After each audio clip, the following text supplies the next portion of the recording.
સમાજ માટે કાર્ય કરજો. અર્જુન એ અનાસક્તિ છે, અને અનાસક્તિથી જે જીવતો હોય એ ગમે એટલા કર્મ કરે તો એ બંધનમાં આવે નહીં. અને આસક્તિથી જીવતો હોય તો એ પૈસાને ન પકડતો હોય તો એ માણસોને પકડતો હોય, બીજી રીતે હોય, પણ એનું મન સંસારમાં હોય ને હોય. એક બહુ મહત્વની વાત ત્રીજા અધ્યાયમાં કહી છે, પણ એનો હવે પ્રસંગ અત્યારે નહીં ઉપાડું. બહુ મહત્વની વાત કહી છે, અને વાત એ છે, અર્જુન કહે છે તમારી વાત તો મારા ગળે ઉતરી ગઈ, પણ હવે સમાપ્તિ કરતા પહેલા એક મને શંકા રહે છે કે હું ડાયો ડમરો શાણો સમજુ બધી રીતે છું, પણ તે છતાંય મારાથી પાપ થઈ જાય છે. ઈચ્છા નથી હોતી તોય પાપ થઈ જાય છે. મારે પાપ નથી કરવું હોતું તોય મારાથી પાપ થઈ જાય છે. એ કેમ થાય છે એ મને તમે કહેશો કે કાલ કહેશું? એ કેમ થાય છે એ વાત કાલે.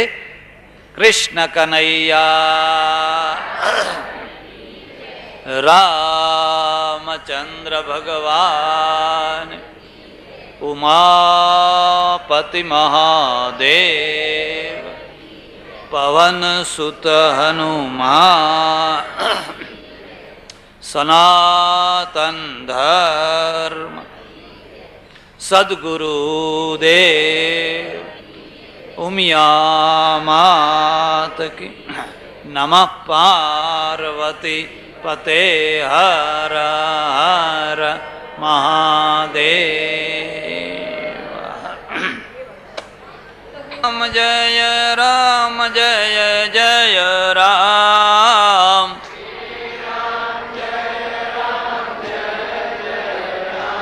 રામ શ્રી રામ જય રામ જય જય રામ.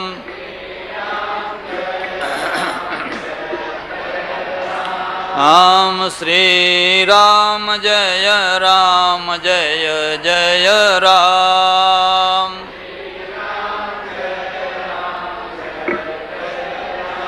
રામ શ્રી રામ જય રામ જય જય રામ.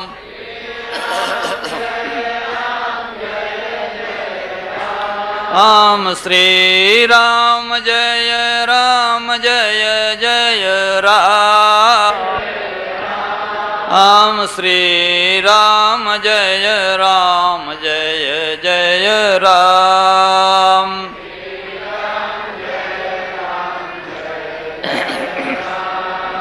શ્રી રામ જય રામ જય જય રામ.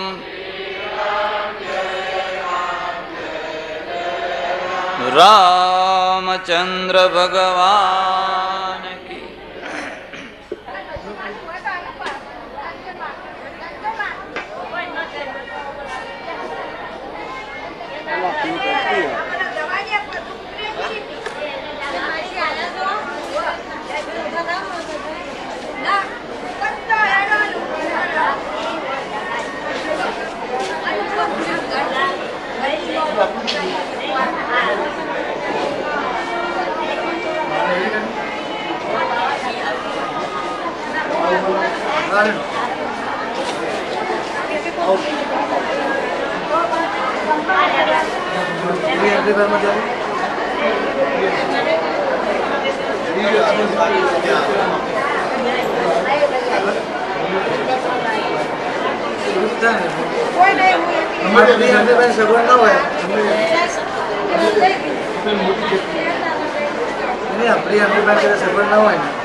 જય જય જય.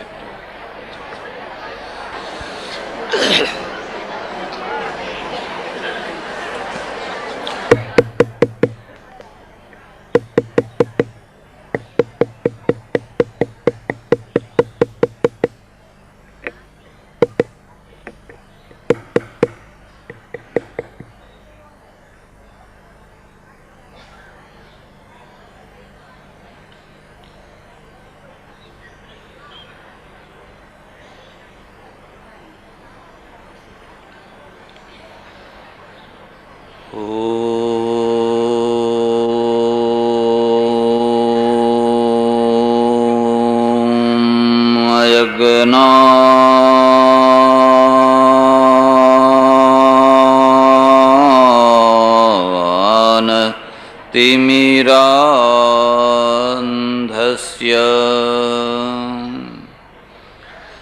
ज्ञानाञ्जन शलाकया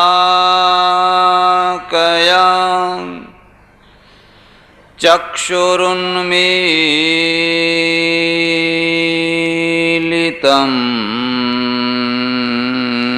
येन तस्मै श्रीगुरवे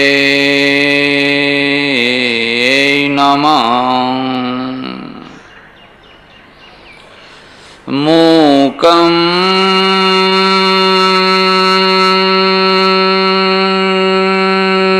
करोति वाचालं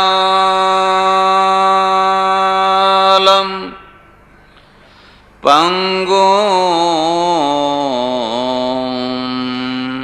लंघयते गिरिं यत्कृपातमहं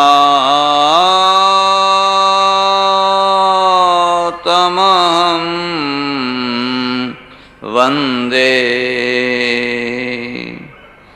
परमानन्द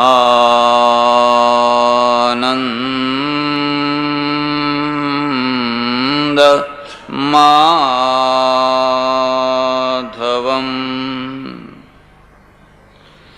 कर्पूरगौरं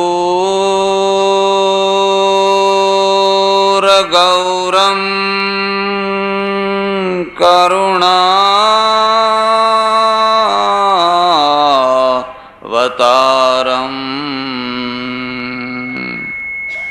संसारसारं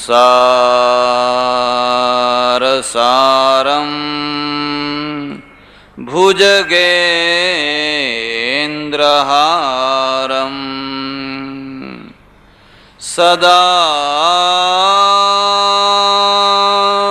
वसन्तं हृदयारविन्दे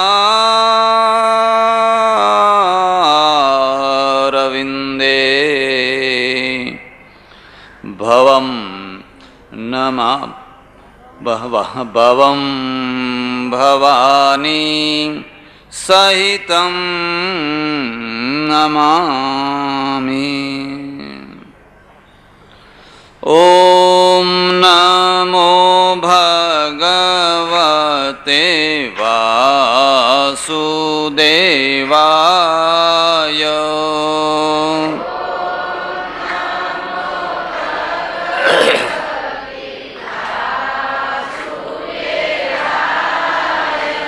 ये ओम नमो भगवते वासुदेवाय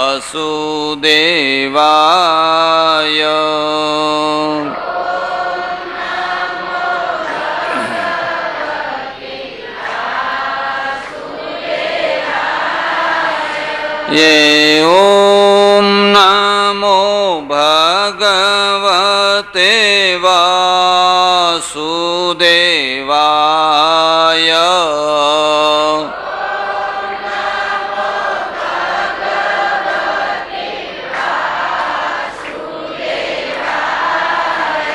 ये ओम नमो भगवते वासुदेवाय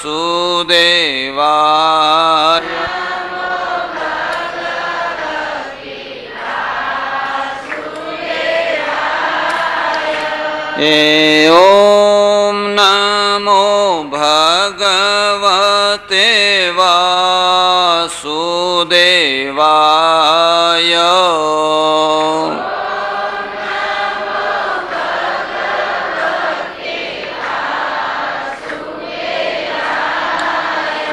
ये ओम नमो भगवते वासुदेवाय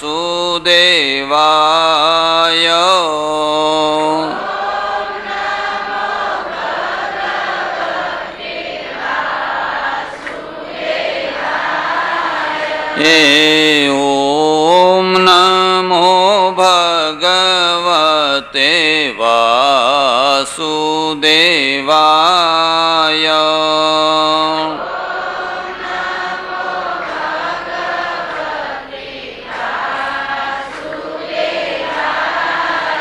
ये ओम नमो भगवते वासुदेवाय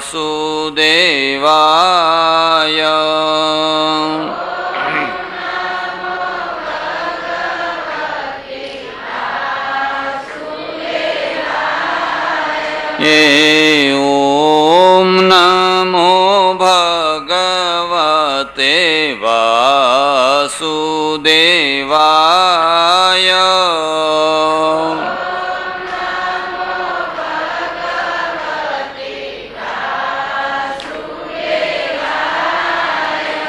कृष्ण कन्हैया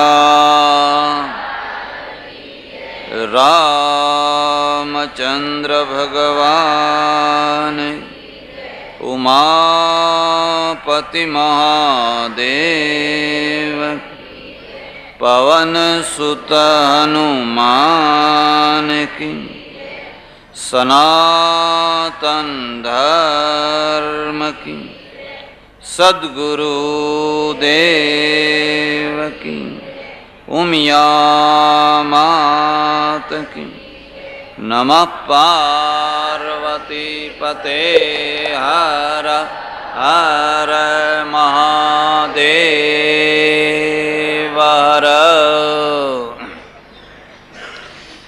माताओ बहनों અને ધર્માભિલાષી સજ્જનો,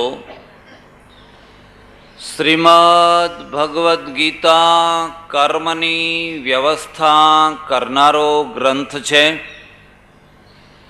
કર્મની વ્યવસ્થાનો અર્થ થાય છે જીવનની વ્યવસ્થા. કર્મની વ્યવસ્થાનો અર્થ થાય છે પ્રવૃત્તિની વ્યવસ્થા. માણસ પ્રવૃત્તિ કર્યા વિના રહી શકવાનો નથી, એટલે એણે પ્રવૃત્તિ તો કરવી જ જોઈએ. પણ પ્રવૃત્તિ કરવામાં સૌથી મોટામાં મોટી શંકા અથવા સૌથી મોટામાં મોટો અંતરાય પાપ કોને કહેવાય અને પુણ્ય કોને કહેવાય એ બેયને જાણવાનો છે.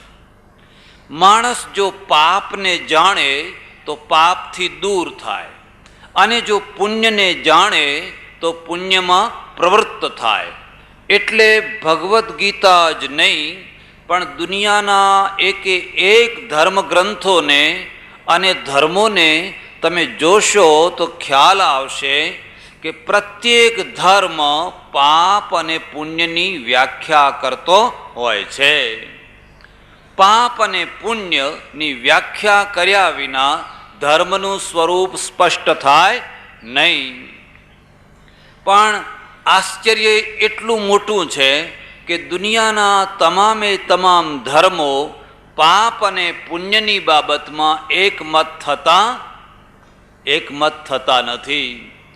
એક ધર્મમાં એક વસ્તુને પાપ માને છે, એ જ વસ્તુને બીજા ધર્મમાં પુણ્ય માને છે. દાખલાઓ નહીં આપું, પણ દુનિયાના જે મોટા મોટા ધર્મો છે એના ઉપર તમે નજર નાખશો તો તમને ખ્યાલ આવશે કે પાપ અને પુણ્યની વ્યાખ્યા બધા ધર્મોમાં સરખી કરવામાં આવી નથી. ત્યારે આનો રસ્તો શું થઈ શકે?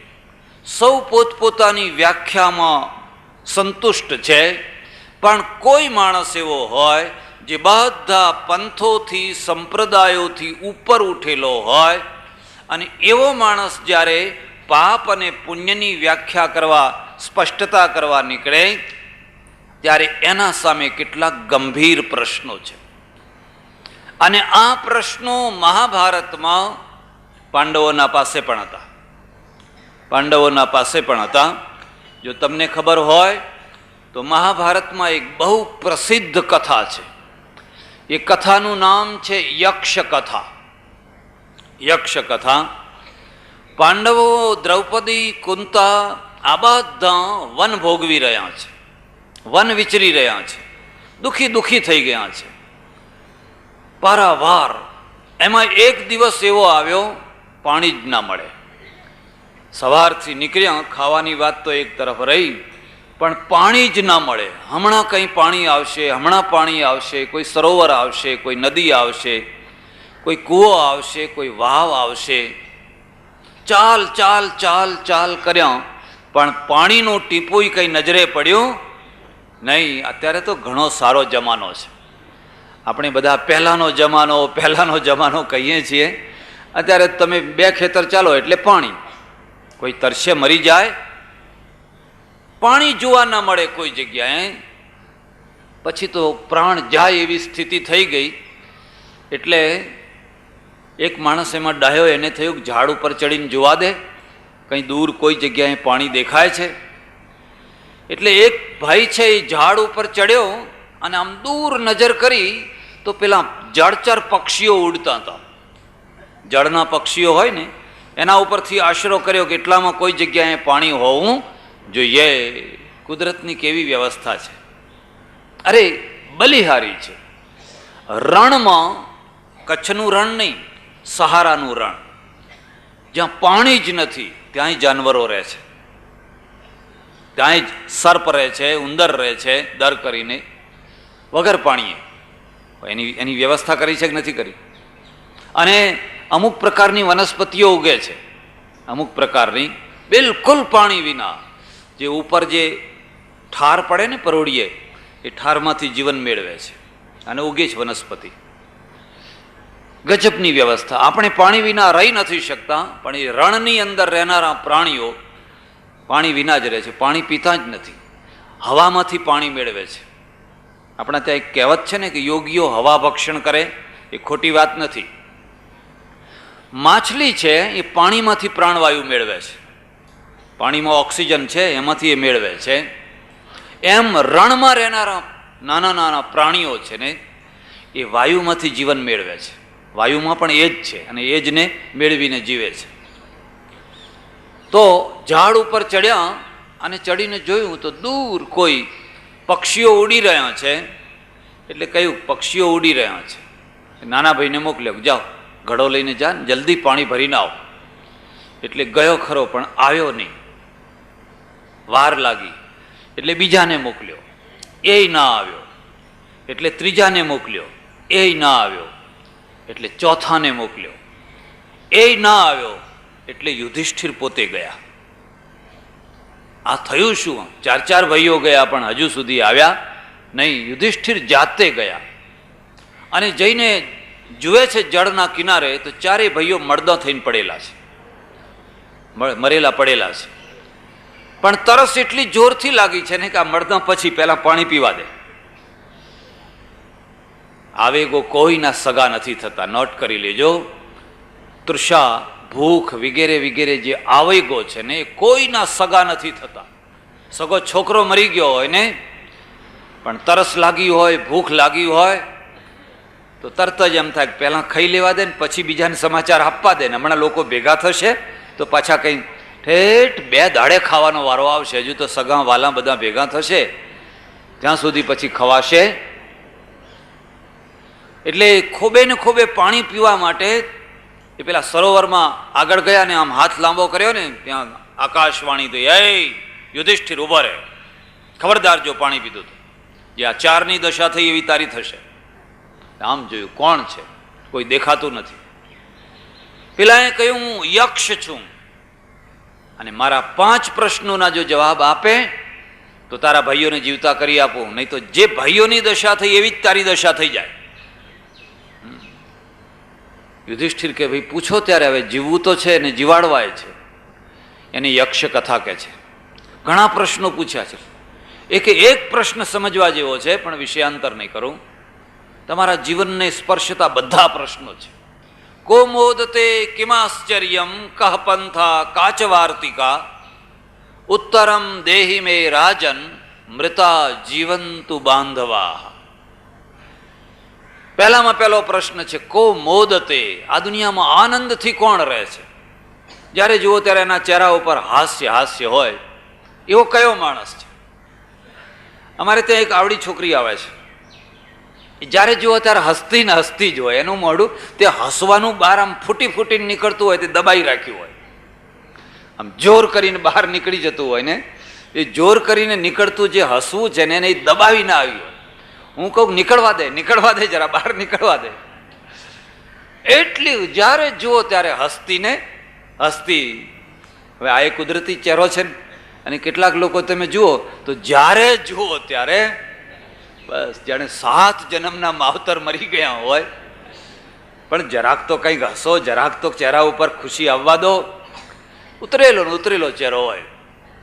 કો મોદતે, કોણ ખુશખુશાલ કોણ રહે છે? જ્યારે જુઓ ત્યારે ગુલાબના આ ફૂલની માફક એનો ચહેરો ખીલેલો હોય અને કિલકિલાટ હોય એવું કોણ રહે છે? કિમાશ્ચર્યમ, પહેલો પ્રશ્ન. બીજો પ્રશ્ન, આ દુનિયામાં આશ્ચર્ય શું છે? નવાઈની વાત શું છે? કિમાશ્ચર્યમ કહ પંથા, માર્ગ કયો છે? રસ્તો કયો છે?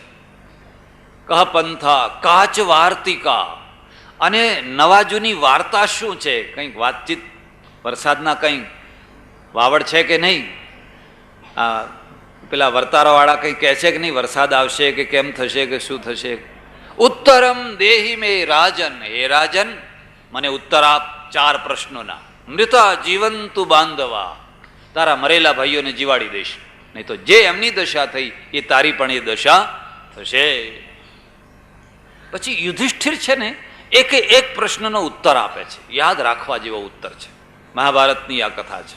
કો મોદતે, કોણ ખુશખુશાલ કોણ રહે છે? એનો જવાબ આપે છે. પંચમેહની વા ષષ્ઠે શાકમ પચતી વૈ નઘ અનૃણી ચ પ્રવાસી ચ સવારી ચર મોદતે. જેના ઘરમાં 5મા દિવસે ચૂલો સળગતો હોય, રોજ નહીં, ભલે ને 5મા દિવસે, પંચમેહની વા ષષ્ઠે અથવા કોઈ વાર 6ઠા દિવસે ચૂલો સળગતો હોય અને તે વેલા ને પાંદડા ને એવું બધું રંધાતું હોય, કોઈ સારી વસ્તુ ના રંધાતી હોય, આજુબાજુથી વીણી લાવેલા વેલીઓ પાંદડાઓ વગેરે. શાકમ પચતી વૈ નૃગ, પણ અનૃણી ચા પ્રવાસી ચ, પણ એના માથા ઉપર કોઈનું દેવું ના હોય, એ કોઈનો કરજદાર ના હોય અને એ સતત પ્રવાસી ના હોય. આ 2 એનામાં ના હોય. સવારી ચર મોદતે, એ વારીચર, એ યક્ષ, એ ખુશ રહેવાનો, એ પ્રસન્ન રહેવાનો. શાક ખાશું, પાંદડા ખાશું, વેલીઓ ખાશું, પણ દેવું કરીને બાસમતી ખાવા. ઘણા લોકો હોય દેવું થવા દો ને, બાસમતી એ જોઈએ, પણ આટલું દેવું ભડકી રહ્યું છે તો કે એટલા ભેગું વધારે થવા દો, પણ બાસમતી ચોખામાં વાંધો આવવો જોઈએ અનઋણી કોઈના માથે એના માથા ઉપર કોઈનું દેવું નથી. અને એ સતત પ્રવાસી નથી. સતત પ્રવાસી એટલે શું? કેટલાકના ધંધા તમે જોજો, એ બિચારા ઘરમાં એમનો પગ જ ના હોય. આ ટ્રક ડ્રાઈવરો જોયા તમે? કંડક્ટર ક્લીનરો ને ડ્રાઈવરો છે, હવે ક્યાં પંજાબ, ક્યાં કલકત્તા, ક્યાં મદ્રાસ. એમને 1000, 1,500 કિલોમીટરની યાત્રા કરવાની હોય. બાળ બચ્ચા છોકરા વગેરે, હોટલનું ખાવાનું, અને જ્યાં ઊંઘ ચડે ત્યાં સૂઈ જવાનું. અને ઊંઘ ચડી હોય ને છતાંય સૂઈ ના જાય તો બીજાને સુવાડી દેવાના. બીજા જે સામે આવતા હોય એમને કાયમના માટે સુવાડી દેવાના. હવે એમને તો કોઈ જીવન છે? એમને ગમે એટલો પગાર મળતો હોય તો એનું કોઈ જીવન છે? હું કોઈને પૂછું શું ધંધો કરો છો, કે સેલ્સમેન, બધી વસ્તુઓ વેચવાનો ધંધો કરું છું. એટલે કોઈ આજ પાટણ હોય, કાલ ઊંઝા હોય, કોઈ સિદ્ધપુર હોય, અમદાવાદ હોય, પેલી વસ્તુઓ હોય ને એ વસ્તુઓ લઈને વેચવાનું જ કામ કર્યા કરવાનું, અને હોટલમાં ઉતરવાનું ને હોટલમાં ખાવાનું. એમના સ્વભાવમાં એક ખાસિયત આવી ગઈ હોય. નોટ કરજો, એક તમને ખાસ વાત કહું છું. જેમને પ્રેમ નથી મળ્યો હોતો ને એ ઉત્તમ માનવ નથી થઈ શકતા હોતા. કોઈ માણસને જો ઉત્તમ માનવ બનાવવો હોય ને તો એના માટેનો સૌથી સરળ ને સહજ રસ્તો છે એને પ્રેમ મળવો જોઈએ. જેને બચપણમાં માનો પ્રેમ મળ્યો, એટલે છોકરાને કદી અપમાનિત કરીને ના મોટું કરશો. ઘણા લોકો હોય સવારથી સાંજ સુધી છોકરાને અપમાનિત કરતા હોય, હળધૂત કરતા હોય, ગાળો દેતા હોય. આ ખાસ ભીખ માગીને મરી જઈશ, આમ થશે, તને કોઈ ભીખે નહીં આપે, તારું આમ શું થશે, એવું બોલ. હવે આમાં કેટલીક છે ને અન્નપૂર્ણા હોય અને કેટલીક શંખણીઓ હોય. એ છોકરાઓને સવારથી સાંજ સુધી જે ગાળો દેતી હોય. હવે છોકરું છે ને એ અપમાનિત થાય, અને અપમાનિત થાય એટલે એ કદી પણ મોટું થઈને મહામાનવ ના થઈ શકે, ઉત્તમ માનવ થઈ શકે. મોઢે ચડાવવું નહીં, મોઢે ચડાવવું એ જુદી વસ્તુ છે, પણ માન તો છોકરાને પણ સારું લાગે. અને વાલ માન, અને એનો અધિકાર છે, એનો રાઈટ છે, તમારી પાસે એનો હક છે. તમે મા બાપ બન્યા છો તો તમારે એને લાડ કોડ વાલ આપવા એ તમારું કર્તવ્ય છે. તમે કઈ એના ઉપર દયા કરતા, કઈ ઉપકાર નથી કરતા. ઉપકાર કરતા હોય તો અનાથ આશ્રમમાં જઈને મૂકી આવો એટલે છૂટ્યા તમે. હવે નવા પ્રકારના અનાથ આશ્રમ નીકળ્યા છે, ખબર છે? આબુમાં મૂકી આવો સ્કૂલમાં, મહિને 400, 500, 1000 રૂપિયા જે જોઈએ ભરી દેવાના. હવે એ નવા પ્રકારના છે. એટલે આ એક નિયમ છે, તમારે જોવું હોય તો જોજો. જેસલ છે ને એ જેસલ બારવટીયો કેમ થયો, અને બારવટિયા થયા પછી મહાપુરુષ કેમ થયો? કારણ કે એને બચપણમાં યુવાવસ્થામાં વાલ નહોતું મળ્યું, પ્રેમ નહોતો મળ્યો. એની ભાભી જ્યારે જુઓ ત્યારે એને કડવા વચન જ સંભળાયા કરતી હતી. એની ભાભી હતી ને, એ ભાભી જ્યારે જુઓ ત્યારે આમ કાનના કીડા ખરી જાય ને એવી વાતો સંભળાયા કરતી હતી. અને એવી વાતોના પરોણાની આરો ખાઈને એ માણસ બગડી ગયો, એટલે બારવટીયો થઈ ગયો. પણ એ બારવટિયાના અંદર જે છુપાયેલું તત્વ હતું ને, એક જાડેજો હતો, અભિજાત પુરુષ હતો. એ અભિજાત, એને મલમની જરૂર હતી. અને મલમ કોણે ચોપડ્યો? તોરલે. એને વાલ આપ્યો. ભલે તું બારવટીયો હોય, તું લૂંટારો હોય, તું ડાકુ હોય, મારો પતિ છે, મારો પતિ છે ને મારો ભગવાન છે. એને પૂરેપૂરું વહાલ આપ્યું, એ સુધરી ગયો, બિલકુલ સુધરી ગયો. બાકી જો એ તોરલે એના ભાભી જેવી જ મળી હોત ને તો એ ભયંકર ડાકુ થાય. સવારી ચર મોદતે, હે વારીચર, એ યક્ષ જે પ્રવાસ જ કર્યા કરે છે. હવે હોટલમાં ખાવું એ તો ખાવાની વસ્તુ છે કે ઠીક છે, આપણે કોઈ વાર નીકળ્યા હોય ને એક દિવસ ખાવું પડે એ ખાય. બાકી ઘરનું જે ખાવાનું છે, એ ઘરના ખાવામાં જે રસ છે એ કંઈ હોટલમાં રસ આવે? અમારે અમદાવાદમાં છે ને, આમ સરખેજથી જરા આગળ જાઓ ને ત્યાં એક ખીચડી, કઢી, રોટલો ખવડાવે છે. 54 રૂપિયા બિલ છે, 54 રૂપિયા. એની એન્ટ્રી ફી 17 કે 15 રૂપિયા એન્ટ્રી ફી. એટલે અંદર પગ મૂકો, એ પગ મૂકો એના જ 15 રૂપિયા. કશું લો કે ના લો તમારી મરજી. પણ પગ મૂકવાના જ 15 રૂપિયા. અરે મેં કહું 54 રૂપિયામાં તો ખીચડી ખાવા કોઈ જતું હશે? અરે કે લાઈન લાગે છે. 54 રૂપિયામાં ખીચડી ખાવા માટે લાઈન લાગે છે. અને તે ખાટલામાં બેહાડવાના, નાનું ટમકું રાખવાનું, તહાડું આપવાનું, એ ગામડા પ્રમાણે જ બિલકુલ હોય. કોકો ભરેલો મૂકવાનો. પેલા હોટલ જેવો ખર્ચોય નહીં પાછો, ચાલો ભાઈ આટલી બધી આમ ફલાણો, એવું કશું જ નહીં. તોય જાય છે લોકો, તોય જાય. પણ એ શું કહેવાય?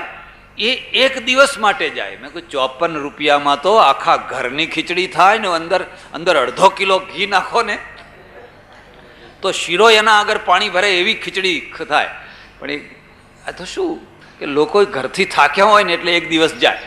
પણ હવે આપણે કોઈને કહીએ કે રોજ 54 રૂપિયાની ખીચડી ખાઓ, ત્યાં જઈને ખવાય ખરી? ભાવે ખરી? ઘર એ ઘર છે. અને ઘર એટલે દિવાલો નહીં, ઘર એટલે બારી બારણા વાળો બંગલો, એનું નામ ઘર નહીં. ઘર એટલે પ્રેમ. Home sweet home. હોમ ઘર એટલે પ્રેમ. તમારી માનું વાલ તમારા ઉપર ઢળતું હોય, તમારા પિતાનું વાલ, પત્નીનું વાલ, બાળકોનું વાલ, ભાઈઓનું વાલ, ચારે તરફથી ઝરમર ઝરમર ઝરમર ઝરમર જેમ વરસાદ થતો હોય એમ તમે ઘરમાં પગ મૂકો, એની સાથે ચારે તરફથી તમને પ્રેમની અનુભૂતિ થતી હોય. એ ઘર છોડવાની કોઈને ઈચ્છા થાય? એ ઘરની અંદર ભગવાન છે, કારણ કે એમાં પ્રેમ છે. હવે કેટલાક ઘર તમે જઈને જુઓ તો 12 મહિના હોળી જ હોળી. 12 મહિના કે ચાલો આજ હોળી છે ને હોળકામાના દર્શન કરી આવીએ. કે ના જાઓ, અમારે તો રોજ દર્શન થાય છે, અમારે કંઈ દર્શન કરવા માટે અમારે તો 12 મહિના ઘરમાં હોળી જ હોળી. અનૃણી ચ પ્રવાસી ચ. હે વારીચર, હે યક્ષ, જે કોઈનું દેવું નથી કરતો અને જે સતત પ્રવાસમાં નથી રહેતો, નોકરી કરજો, ધંધો કરજો, વેપાર કરજો, પણ એમાંય જોજો કે એવો ધંધો કરવો કે જેમાં પાપ ઓછું કરવું પડે. એવી નોકરી કરવી, ભલે 25 રૂપિયા ઓછો પગાર આપે, પણ શેઠ ખાનદાન હોવો જોઈએ. મક્ખી ચૂસ હોય, વાઘની માફક જ્યારે જુઓ ત્યારે ડોળા કાઢતો હોય, તમારું લોહી પી જશે. રહેવા દો ને ભાઈ, તમને લોહી કદી ચડવા જ નહીં દે. પણ સજ્જન માણસ હોય, ખાનદાન માણસ હોય, એ નોકરને પણ ભાઈ ભાઈ કહીને બોલાવે, અને ના આવડતું હોય તો શીખવાડે. ચિંતા ના કરીશો, તો આમ આ એન્ટ્રી આમ પડાય, આ ચોપડો આમ લખાય, આમ થાય. ભૂલી ગયો તો કશો વાંધો નહીં. હવે મારો છોકરો હોય, શેઠનો છોકરો ભૂલ કરે કે ના કરે? અરે શેઠના છોકરા તો વધારે ભૂલ કરે. પણ એ ખાનદાન માણસની ઓછા પગારે પણ નોકરી કરી હોય ને, તો એ નોકરી કરનારો આગળ જતા શેઠ થઈ જાય. એટલે એક ભાઈ જીવતો થઈ ગયો. બરાબર એમ કે ઉત્તર બહુ સરસ આપ્યો. કો મોદતે. બીજો પ્રશ્ન, કિમાશ્ચર્યમ. ચાલો ત્યારે હવે બીજો જવાબ આપો. આ દુનિયામાં આશ્ચર્ય શું છે? આશ્ચર્ય કે આ આશ્ચર્યનો ઉત્તર આપતા કહે છે, અહન્યહાની ભૂતાની પ્રગચ્છન્તિ યમાલયમ શેષા સ્થાવરમિચ્છન્તિ કિમાશ્ચર્યમતઃ પરમ. ઓહો, રોજ સવાર પડે છે, સાંજ પડે છે, 1-2 મરદા ઉપાડીને લોકો સિદ્ધપુર લઈ જાય છે. હવે તો ટ્રેક્ટરમાં લઈ જાવ છે ને, પહેલાં તો આ ખંભા ઉપર ઉપાડ્યા હોય. એમાં નવાઈ તો જુઓ, કેવા કેવા રિવાજ લોકો શરૂ કરી દે છે. એ મરદુંય ઉપાડવાનું, લાડવાનો સામાન એ ભેગો ઉપાડવાનો. કેટલીક વાર ડાયા માણસો હોય વહેલો મોકલી દો, જા લાડવાવાળાને કે તું આગળ પહોંચી જા અને જઈને કુટાકુટ કરીને તૈયાર રાખ. 10 ગૌથી, 12 ગૌથી, 15 ગૌથી, 20 ગૌથી. હજુ સિદ્ધપુરનું તો સારું છે, કાશીમાં તો 50-50 માઇલથી મરદા આવે. અને એ મરદાની જે દુર્દશા થાય ને, દુનિયામાં કોઈ જગ્યાએ નહીં થતી હોય. ગંગાની એ દુર્દશા, મરદાની એ દુર્દશા. 50 માઇલથી મરદો લઈને આવે તો 2 માણસ આવે. હવે બધા તો કંઈ આવી શકે નહીં. કાશીમાં શું છે પાછું, ડાઘુઓ ભાડે મળે. તમારે ડાઘુઓ જોઈતા હોય ને તો 25, 50, 100 જેટલી તમારી શક્તિ, એનું બિલ ચૂકવી દો એટલે ભાડાના ડાઘુઓ તૈયાર હોય. કેટલાક લોકો ભાગોળે, એનો એક દલાલ હોય, એનો એક પેલો શું મુકરદમ હોય. તમે જઈને એને વાત કરો કે ભાઈ અમારે 200 ડાઘુઓ જોઈએ છે, બહુ મોટો માણસ મરી ગયો છે ને 200 જોઈએ છે. એટલે કાશીના કેટલાક માણસો ડાઘુગીરી જ જિંદગીભર કરતા હોય, એમનું બીજું કોઈ કામ જ નહીં. એમનો નેતા હોય એ આવીને કહે ચાલો 200 માણસ ચાલો, 200 માણસ ચાલો. એટલે 200 માણસ પોતળીઓ પહેરી હોય, ખંભે રૂમાલ નાખ્યા હોય અને રામ નામ સત્ય હે શ્રી રામ, તો ટ્રેનિંગ પામેલા નહીં તો બધા વર્ષોથી એ જ ધંધો કરે છે. એ તો સારું છે કે એમને પૂછાય નહીં શું નોકરી શું કરો છો, ધંધો શું કરો છો, જવાબ ના આપી શકે. એ ભાડાની ડાઘુગીરી કરીએ છીએ. રોજ 2, 3, 4 મરદા એક મૂકીને આવે. કોઈ વાર કોલેરો કે એવું ફાટી નીકળ્યું હોય તો પેલો દલાલ ઉતાવળ કરતો હોય જલ્દી પહોંચાડો, પાછું બીજું તૈયાર છે, એટલે ત્યાં મૂકીને રિક્ષાઓમાં બેસીને ફરી પાછા જાય, વળી પાછું રામ નામ. ભાડાના ડાઘુ મળે છે.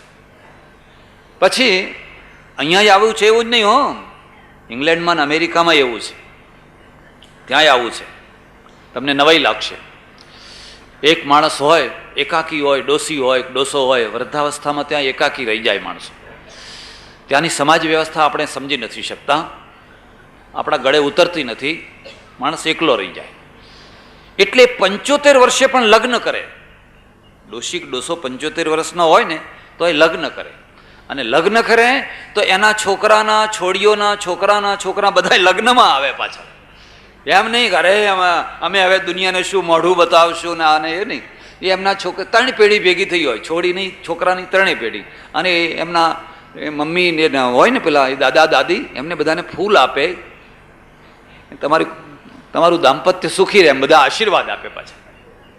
કારણ કે એકલો માણસ જીવે કેવી રીતે? ત્યાં સમાજ નથી, આવા ટોળા થઈને બેસતા નથી, આવા રોડમાં લોકો હરતા ફરતા નથી, ઘરમાં જ પૂરાઈને રહેવાનું. એનું જીવન જાય કેવી રીતે? એટલે ત્યાં એકલી ડોશી હોય કે એકલો ડોસો રહી ગયો હોય ને મરી જાય તો એનું વિલ કરતો જાય, મારું છે મારી કબર આવી કરજો, પેલી જે પેટી હોય એ પેટી આ પ્રકારની લાવજો, એના ઉપર આટલા ગુલાબ મૂકજો.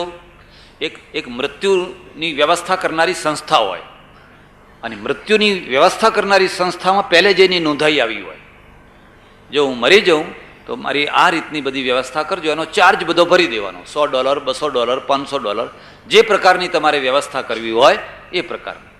અને આટલી ગાડીઓ લઈ જજો, ત્યાં ચાલતા તો જવાનું હોય જ નહીં, આટલી ગાડીઓ લઈ જજો, બધું જેવો ચાર્જ ભરો એવી વ્યવસ્થા થઈ જાય. એટલે ત્યાંય પણ આવું છે. તો આશ્ચર્ય શું છે કે છે અહન્યની ભૂતાની પ્રગચ્છંતી યમાલયમ. ઓહો, સવાર અને સાંજ પડે છે અને ખંભા ઉપર મરદા મૂકીને લોકો લઈ જાય છે. તો પેલી કાશીની વાત કરું.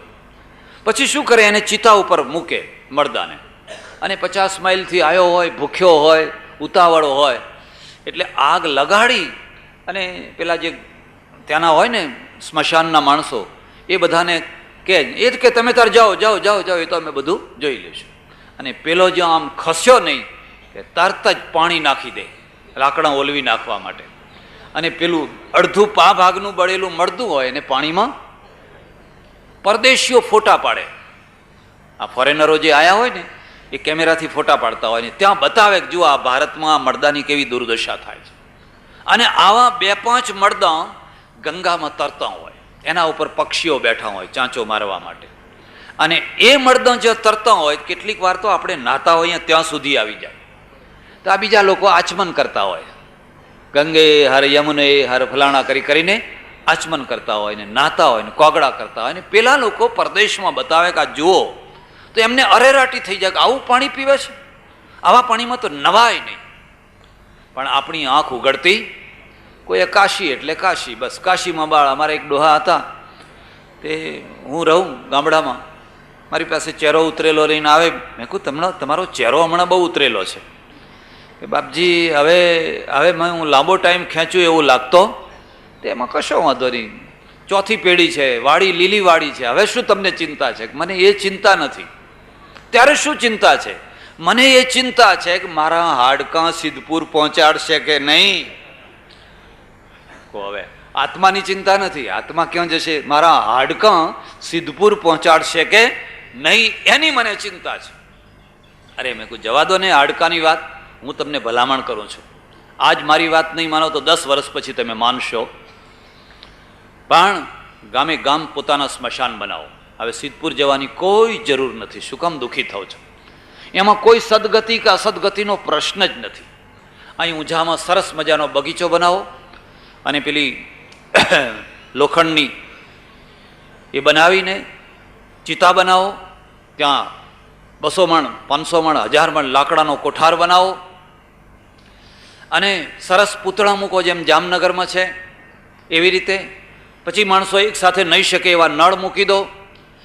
પેલી જે ચિતા હોય એ ચિતામાં પણ એવો નળ મૂકો, આમ ખોલો એની સાથે જ બધું ધોવાઈને ચોખ્ખું થઈ જાય. આ વિજ્ઞાનનો યુગ છે. શું કામ હેરાન થાવ છો, શું કામ દુઃખી થાવ છો? એનું કોઈ પરિણામ નથી, કશું પરિણામ નથી. પણ હવે આ રૂઢિઓ બદલતા વાર લાગે. કોઈક તો હિંમત કરનારો કહો વાણિયા સિદ્ધપુર જાય છે તો એ બધા અસદગતિએ જાય છે, એ અહીં ઊંઝામાં જ બાળતા હશે, બીજા ઘણા બધા હોય. પણ હવે એક રિવાજ પડી ગયો, એ પડી ગયો. હવે તો મને લાગે લાડવા તો નહીં કરતા હો, એટલું સારું છે. પણ સારું છે ઘણાને નહીં ગમતું હોય કે આના કરતાં પહેલાં સારું હતું એમ કે. કેટલાક લોકો આજે એમ કહેતા હશે કે આના કરતાં પહેલાં સારું હતું, કારણ કે લાડવા તો મળતા. હવે કેવું દૃશ્ય, આ બાજુ માણસ બળતો હોય અને વાહડા. આવું ના થાય, મરદાનું અપમાન કરો છો, આવું ના થાય. મરદાને ગોદા મારતા હોય, પેલું વળી કપાળ ફોડતા હોય, કોઈ કાંઈ કરતા હોય જવાની ઉતાવળમાં. અને એટલે પછી અમારે સાધુઓ ગાય કે તમને વાહડા મારવાના છે, યાદ રાખજો. અરે એનું માન રાખો. એને લઈ જતા હોય ત્યારે ગંભીરતાથી લઈ જાઓ. બીડીઓ ના પીવાય, વાતો ના કરાય.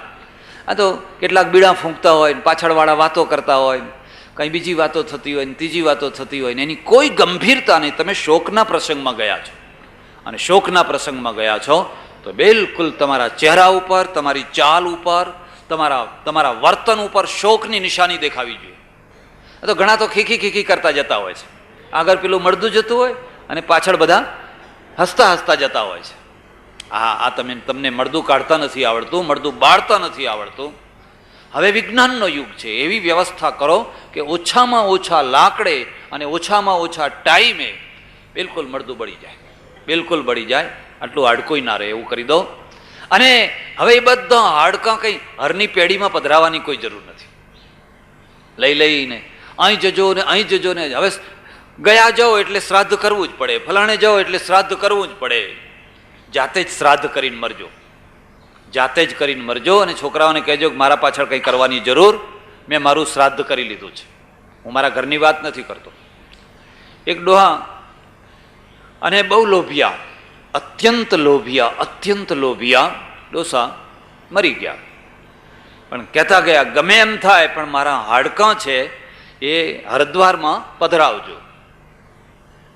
એટલે છોકરાઓ એમને બાળ્યા, હાડકાં ભેગા કર્યા, બધું કર્યું અને પછી તો હરિદ્વાર જવાનું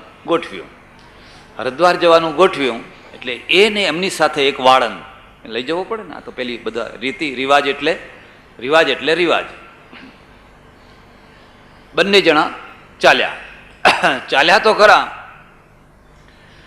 ચાલતા મહિને 2 મહિને માંડ હરિદ્વાર પહોંચ્યા. એટલે પેલા છોકરાએ મુંડન કરાવી ને બધી વિધિ કરી અને પેલી નહીં એક પિત્તળનું વાસણ હોય, રેણ કરેલું એવું કંઈક હોય, એમાં પેલા ફૂલ મૂક્યા હોય. અને પેલા મહારાજ છે એ પેલી તેજ ગંગામાં પેલા છોકરાને કહે હવે અહીં પધરાવો, આટલે જઈને. નીચે પેલો વાળંદ ખરો ને, એ વાળંદ છે નીચે થોડેક 10 ફૂટ નીચે. પેલા આમ પધરાયું તો પેલી લોટી રડતી વાળંદના પાસે ગઈને એને પકડી લીધી. એને ખબર નહીં કે આ આવ્યું, પણ એને એમ કે ગંગાજીએ મને કંઈક આપ્યું, ગંગાજીએ મને કંઈક પ્રસાદ આપ્યો. એ તો એને તો લઈ લીધી. પણ કે હવે જો હમણાં હું કહીશ અને અંદર રત્નો હશે, માણેક હશે, મોતી હશે, આ તો ગંગાનો પ્રસાદ, તો આ પેલો પાછો ભાગ પડાવશે. એટલે હમણાં કંઈ બોલવું, એને ચૂપચાપ સંતાડીને બિસ્તરામાં મૂકી દીધું. પછી પાછા 2 મહિને પાછા આવ્યા અને ઘેર આવીને એને રાત્રે એકાંતમાં ચૂપચાપ ખોલ્યું તો ડોહાના હાડકાં, પેલા જે ડોહાના હાડકાં લઈને ગયેલા એ જ ડોસાના હાડકાં. રે આટલી મહેનત કરીને ગયા તો એ પાછા આયા હતા ત્યાંને અહન્યાની ભૂતાની પ્રગચ્છંતિ યમાલયમ. પેલો યુધિષ્ઠિર કહે છે જો રોજ કેટલા લોકો મરે છે, કેટલા મરદાં થાય છે, કોઈને એટેક આવે છે, કોઈને ટીબી થાય છે, કોઈને કોલેરા થાય છે, કોઈને કમળો થાય છે.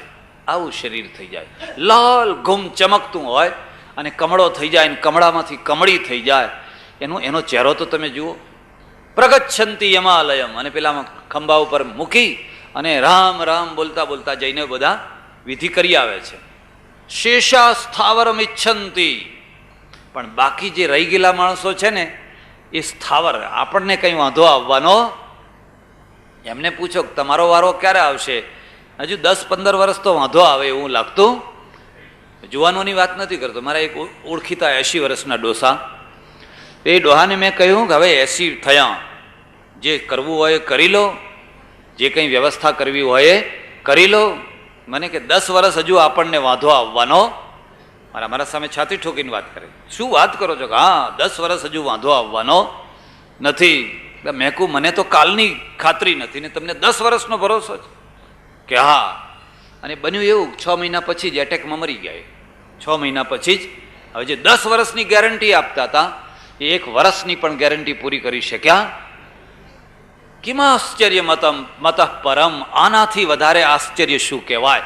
આપણે રોજ મરદાના સમાચાર સાંભળીએ છીએ, અકસ્માતના સમાચાર સાંભળીએ છીએ, પણ તે છતાંય આપણે જે જાગવાનું કામ કરવાનું છે એ કરતા બીજો ભાઈ જીવતો થઈ ગયો. ખરી વાત છે, બિલકુલ સાચી વાત છે.